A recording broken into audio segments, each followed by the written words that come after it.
ای تشنه صد پاره تن ای بی کفن.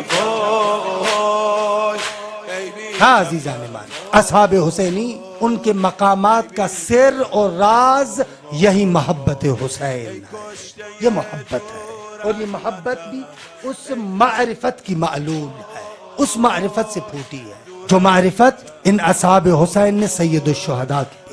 اور جب معرفت آ جائے، محبت آ جائے، پھر انسان پریشان نہیں ہوتا، پھر مسیر واضح ہوتا ہے، روشن طریقے سے دکھتا ہے، راہ یہی ہے، اسی راستے سے جانا ہے، اسی راستے میں مشکلات بھی ہیں، اسی راستے کے اندر سختیاں بھی ہیں، لیکن راستہ یہی ہے۔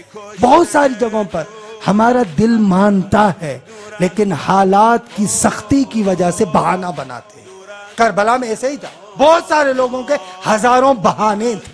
ان بہانوں کو ختم کریں، ان بہانوں کو ختم کرنے کا واحد طریقہ حقیقی محبت، اور وہ محبت جب آ جائے نا، واقعاً ہم لوگ اہل بیت کی محبت کو معمولی سمجھتے، معمولی نہیں ہے۔ سہل بن حنیف کے بارے میں ہے کہ جب ان کا انتقال ہوا، امیر المومنین نے جملہ کہا، نہج البلاغہ میں ہے، لو احبنی جبل لتحافت۔ خود یہ اس جملے کی عظمت سورہ حشر کی اس آیت کو ملائیں تو سمجھ میں آتا ہے۔ لو انزلنا هذا القرآن على جبل لرأيته خاشعا متصدعا من خشیۃ اللہ۔ اگر قرآن کو پہاڑوں پر نازل کیا جائے تو پہاڑ ریزہ ریزہ ہو جائے۔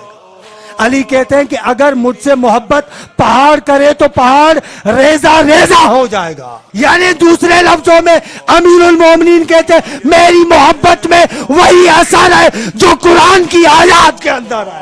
لو احبنی جبل لتحافت، علی کی محبت کو تحمل کرنا، یہ واقعاً ایسے اصحاب حسینی نے یہ کیا۔ ای کشته دور از وطن